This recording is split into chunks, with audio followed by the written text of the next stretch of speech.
جب ہم نماز پڑھتے ہیں تو قیام کی حالت میں کسی نے اپنے ہاتھ ایسے رکھے ہوئے ہوتے ہیں، کوئی ایسے ڈھیلے چھوڑے ہوئے ہوتا ہے، کوئی ایسے آگے رکھے ہوئے ہوتا ہے. تو یہ ہاتھوں کو کہاں رکھنا ہے اور کیسے رکھنا ہے، تو مستحب یہ شمار کیا گیا ہے کہ آپ قیام کی حالت میں اپنے ہاتھوں کو اپنی رانے جو ہیں ان کے اوپر رکھیں، دائیں ہاتھ دائیں ران پر اور بایاں بائیں ران پر، رانوں پہ رکھیں اور انگوٹھے کو بھی ساتھ ملا دیں، ران پہ رکھ کر انگوٹھے کو بھی ساتھ ملا لیں.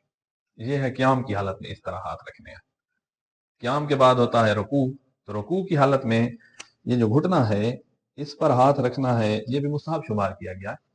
یہ جو ہتھیلی ہے یہ گھٹنے کے اوپر رکھیں، انگلیاں ایسے کھلی ہوئی، انگوٹھا بھی کھلا ہوا، اور یہ جو انگلی ہے اس کو اندر کی طرف یہ جا رہی ہے. تو اس طرح رکوع کی حالت میں اس طرح ہاتھ رکھنا ہے. تو یہ ہو گیا دوسرا مورد، ہاتھ رکوع میں کیسے رکھنا ہے.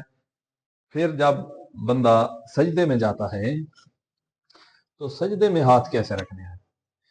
سجدے میں بھی انگلیاں ملی ہوئی ہوں گی اور انگوٹھا بھی ساتھ ملا ہوا ہوگا. ان کو ایسے رکھیں گے اپنے کانوں کے برابر ہاتھ آپ کے آئیں. جیسے سجدہ کریں گے تو یہ جو ہمارے کان ہیں ان کے برابر ہاتھ رکھنے ہیں، اور اس میں بھی انگوٹھے بھی ساتھ ملے ہوئے، انگلیاں ملی ہوئی، اور قبلہ رخ یہ مستحب شمار کیا گیا ہے.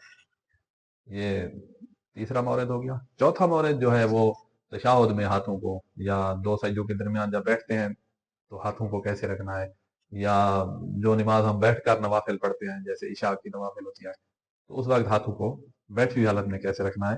تو بیٹھی ہوئی حالت میں بالکل ویسے ہی رکھنا ہے جیسے قیام کی حالت میں اپنی رانوں پر رکھنا ہے. یہ انگوٹھا بھی ساتھ ملا ہوا ہو، یہ ہاتھ اس ران پہ اور یہ انگوٹھا بھی ساتھ ملا ہوا ہو.